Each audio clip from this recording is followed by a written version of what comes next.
Read the given topic with its ideas.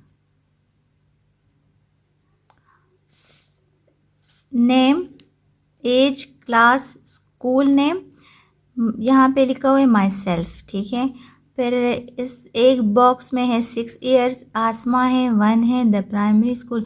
तो ये आपको कुछ वर्ड्स दिए हुए हैं, आपने माई सेल्फ पे छोटा सा कुछ ऐसे टाइप लिखना है या कोई राइटिंग करनी है। 5-6 वर्ड्स सेंटेंसेस आपने लिखने होंगे with the help of these words, ठीक है। तो myself, my name is Asma, ठीक है। पहले आप अपना नाम लिखोगे, फिर लिखोगे I am 6 years old, I read in class 1, my school name is the primary school, ठीक है। तो आप लिख सकते हो और फिर आपके लिए मैं यहाँ लिख भी लूँगी। My name is Asma. Full stop मैं आपको बता रही हूँ, बार बार सेंटेंस जब ख़त्म हो जाए तो वहाँ अपने फुल स्टॉप लगाना है। आई रीड इन क्लास 1। आप इसको भी पहले लिख सकते हैं कि आई एम 6 years old या आई रीड, कोई बात नहीं। आई एम 6 years old और ये स्कूल नेम गिवन है वहाँ पे। माई स्कूल नेम इज़,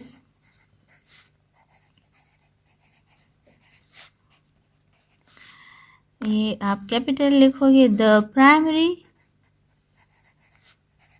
स्कूल, ठीक है। इस तरह आपने ये करना है माई सेल्फ अपने बारे में, यानी मैं खुद। माई सेल्फ का मतलब है मैं खुद।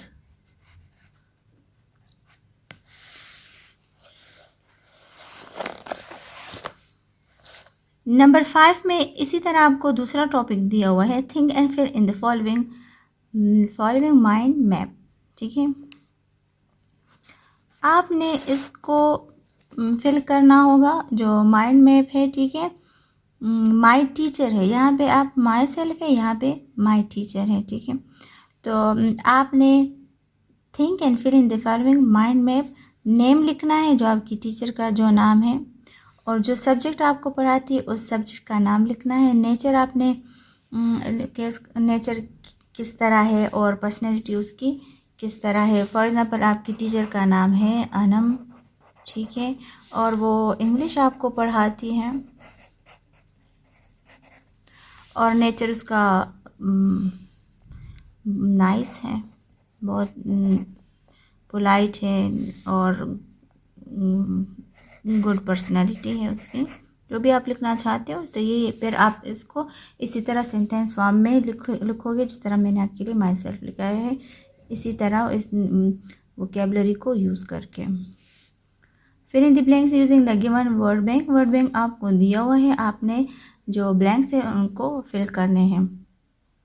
Good bye dash, goodbye ice, तो यहाँ पे होगा गुड बाय स्नो, क्योंकि आपने वो पोएम जो पढ़ी है उसमें यही था, goodbye snow, goodbye ice, living as this fine days day. Fine days day spring day, कि आपने हमें इतने अच्छे दिन में छोड़ा। Here is my good old bat and ball, याद है ना आपको? No, I just could dash and sing, shout and sing. I am so glad because it's spring. Language focus, vocabulary building. Vocabulary building में आपको ये होता है कि जो वोकेबलरी आपको बताते हैं, जो वर्ड्स बताते हैं उसके इंग्लिश मीनिंग बताए जाते हैं, ठीक है। Read the given words with their meanings. Glad का मतलब है खुश, हैप्पी का मतलब भी है खुश, ठीक है। ये दोनों इनके ये सेम मीनिंग है, ये आपको सिर्फ इसके दूसरे मीनिंग बताते हैं, क्योंकि एक वर्ड के हज़ारों मीनिंग्स होते हैं। जो जिसको फिर आगे हम सिनोनिम बोलते हैं, ये आगे इंशाल्लाह पढ़ेंगे। Glad, happy. Marbles, marble small balls made of glass, children play with it. पहले ज़माने में बच्चे जो बॉयज़ होते थे इसके साथ बहुत खेलते थे, और अभी इस वक्त मेरे पास कोई मार्बल नहीं है, वरना मैं आपको ज़रूर दिखाती। लेकिन आप अपने मामा पापा से पूछ सकते कि मार्बल्स क्या है और आपकी लैंग्वेज में उसको क्या बोलते हैं, ठीक है।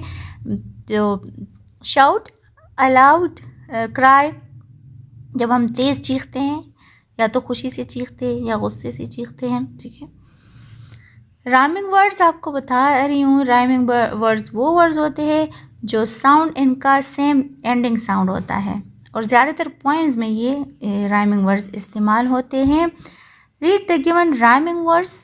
Find, kind, Sunny, funny. देखो इनके जो साउंड है, एंडिंग साउंड, वो सेम है। Make a rhyming word for each given word. अब आपने इसका राइमिंग वर्ड खुद बनाना है और इसका भी खुद बनाना है। तो ट्री के लिए ट्री, फ्री। हैंग, इसका हम लिख लेंगे हैंग टैंग, लिख लेंगे हैंग टैंग। अब पार्ट्स ऑफ द बॉडी पढ़ते हैं। Look at the parts of the body below, read their names. Hand, knee, ये नी है,